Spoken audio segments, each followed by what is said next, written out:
Welcome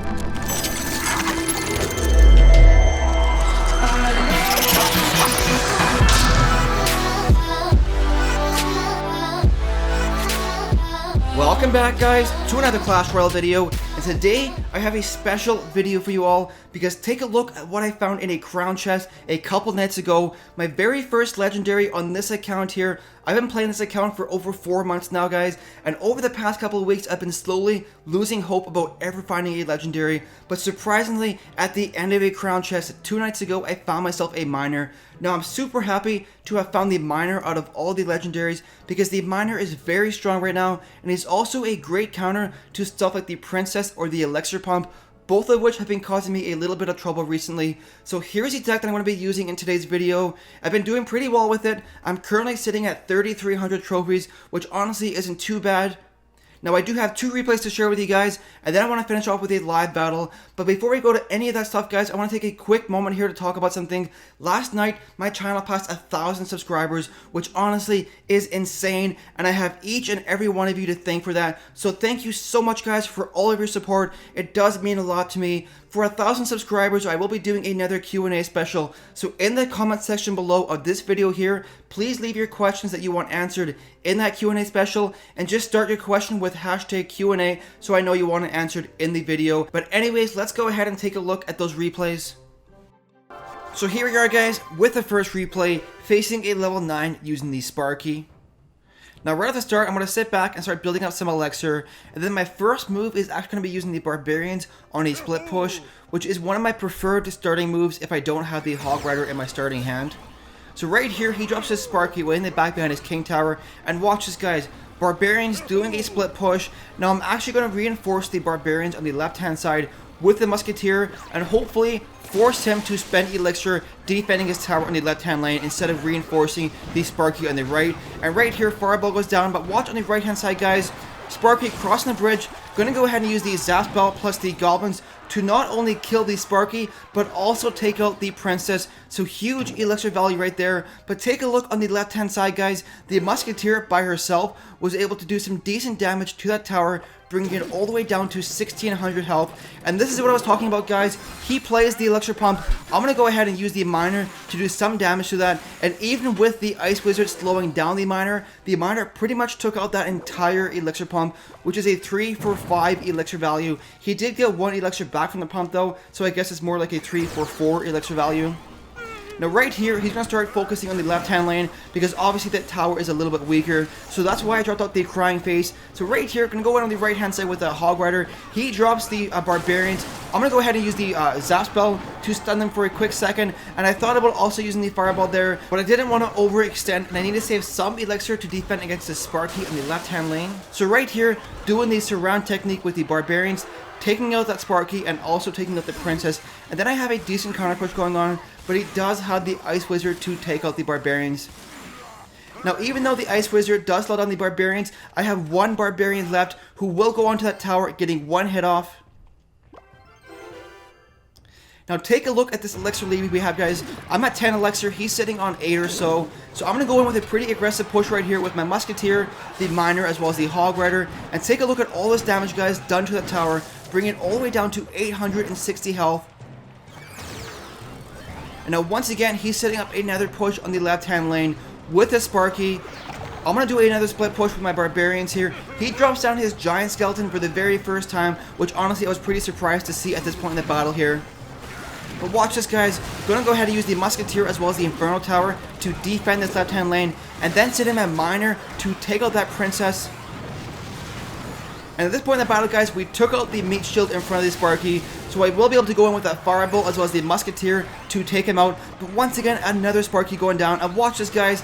At the very last second before he targets my tower, I do another surround technique with the Barbarians, distracting that Sparky long enough to allow my Crown Tower and the Barbarians to finish him off.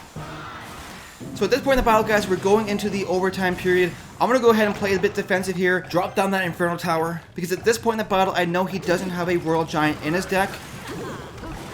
And right here, I'm just sending in the Miner to get some quick chip damage done to his tower, because we are in overtime and all I really need to do is to finish off that tower to get the victory. But take a look at this pretty strong push he's got going on the left-hand side, guys. A giant skeleton, Sparky, Ice Wizard, Princess, and some barbarians. Gonna go ahead and use the fireball, sorry. Unfortunately, just at the very last second before the fireball landed, he also dropped down some barbarians. So huge value for that fireball. And right here, a pretty strong counter push going on with some barbarians of my own, as well as the miner and the hog rider. And take a look at this, guys. He has no elixir left to defend this push. And as a result, I do have a 1 crown victory. Let's go ahead to the next replay here. So here we are, guys, with the next replay, facing a level 10 using the Giant 3 Musketeer strategy. And right at the start, he's going to go ahead and place down an elixir pump in the back left corner. And I kind of thought about using my miner to take it out, but I actually decided to be aggressive with a hog rider miner push on the right hand lane. And watch this, guys, he drops down some barbarians to defend against my hog rider. I do have the fireball doing damage to those barbs as well as damage to the tower. And we actually do a decent amount of damage to that tower, bringing it all the way down to 1900 health. But right here, he has a little bit of a counter push going on. Gonna go ahead and use my Musketeer to take it out. And at this point in the battle, he does have a little bit of an elixir advantage. But take a look at his hand right here, guys. He only has the 3 Musketeers to play. He's gonna drop them down right at the bridge right here. And I actually have nothing left to defend. I kind of thought about using my miner right here to take him out, but I decided to sit on it and try and build up some elixir. And he does a lot more damage to my tower than I was expecting. So not really the best decision right there. So he's at 10 elixir here. He's going to go ahead and place down a giant behind his king tower and start setting up a slow push on the right hand lane. He also drops down a second elixir pump in the back left corner there. I'm going to go ahead and place down an Inferno Tower and get ready for this defense right here. He drops down the Barbarians to support his Giant. And I used to have the Fire Spirits in my deck, guys. But in a situation like this, the Fire Spirits wouldn't actually hit all the Barbarians. They would have most likely hit the Giant. So that's why I threw in the Fireball into my deck. But unfortunately, the Barbs still get a couple hits off on my tower, bringing it all the way down to 280 health. But take a look at this counter push right here, guys, with the Hog Rider as well as the Musketeer. He drops down the Ice Wizard, but take a look at his hand. He has nothing left to defend the right hand lane. So I will be able to go in there with that Musketeer and get a 1 crown lead so far. So now there's about a minute or so left in this battle. My tower on the right hand side is all the way down to 300 health. So I'm not really expecting to be able to defend that tower for a full minute. So I'm going to try and push the left hand lane here. Now he drops down a giant on the right hand side with some barbarians to support it. And I'm actually going to go ahead and use the fireball here to damage all that. But looking back at it, I should have waited a couple more seconds for him to drop down the 3 Musketeers to fireball that as well, because that would have been huge value. But right here, using the Zap spell with some barbarians and some goblins to take out that entire push. So honestly, guys, I was really surprised right here that those barbs with those goblins and the Zap spell were able to take out all those Musketeers. Right there, he went in with the fireball as well as the Zap spell to even up the score to 1 crown apiece. But I also know he spent a ton of elixir on that fireball and the Zap spell, and as a result, I can go in on the left hand lane with that Hog Rider, the Miner, and the Musketeer and get myself a 2 crown lead. And with 15 seconds left, guys, he's going to try and go for that 3 crown victory with the Musketeers. Going to go ahead and drop down the Barbarians with the Zap spell to take him out, and this game is pretty much over with a 2 crown victory, guys. Let's go ahead and try and finish a live battle here. So here we go, guys. Hopefully we're going to get a 3 crown victory to finish off my crown chest, facing a level 10. So right at the start, not looking too good. Give him the thumbs up though. And let's see what kind of deck he's using. I only really have the Hog Rider as a starting move, unless he plays super aggressively, and I can use this Inferno Tower here. Let's see if he drops down. He has the Princess, gonna send this in here. Can we get enough elixir to take out that Mini P.E.K.K.A? There we go. Hog Rider got 1 hit off, I think, on that tower, bringing it down to 2,500 health. So not too bad there. Now hopefully he doesn't have a Royal Giant, because I just used my Barbarians. Come on, drop Barbarians. He's also using a Hog Rider Miner strategy, but his Miner is level 2 and his Hog Rider is level 8. And so he did a ton of damage to my tower there. 1,000 health left in that tower, so not looking too good. And he does have the Fire Spirits in his deck to take out all those Barbarians. Let's try and support them with the Musketeer, because there's 1 Barb with full health. Unfortunately, he drops down the minions to take her out. Now let's see here. Take out that minion, use the Inferno Tower here to set up a defense, because he is using a Hog Rider. Pretty certain at this point in the battle that he doesn't have the Royal Giant. Now I can use the miner here to take her out. Come on, don't be too late. Don't target the tower. Yes, target that. Use the goblins here. Now, fortunately, the miner targeting my goblin, or at least one goblin. Now, that's kind of a problem with the miner, or one of the strengths of it, I guess. It's really hard to predict where your opponent is placing their miner. So even if you drop down some goblins or something to defend against the miner, often you won't actually even distract him because he might be placing it at different locations every single time. But right here, going to go ahead with a split push with the barbarians, and then maybe do a pig push technique right here on the right-hand side. But sometimes I find, I don't know if it's just me or if I'm doing it wrong, but I find that the pig push technique with a musketeer doesn't work all the time, which is kind of weird.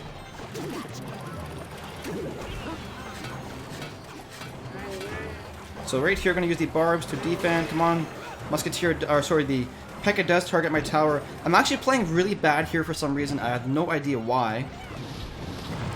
I don't normally play this bad though, so I'm gonna go ahead and place the musketeer back here. Get ready for this Inferno Tower right here, with the miner over here. Unfortunately, that miner doing chip damage over time, and then right here the Hog Rider will get one hit off because he is level 8, and my Inferno Tower wasn't able to finish him off. So right here, I'm gonna go ahead and place the goblins here, and just start placing troops behind my tower, and get ready for that miner push, which is right there. And what does he have?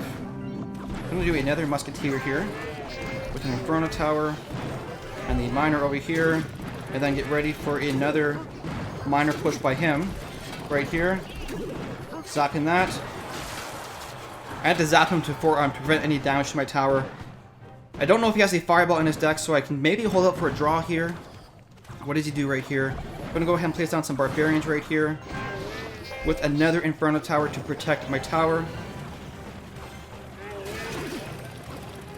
And come on, goblins. Unfortunately, he got the best of me right there with that miner location. But we do have a decent push right here.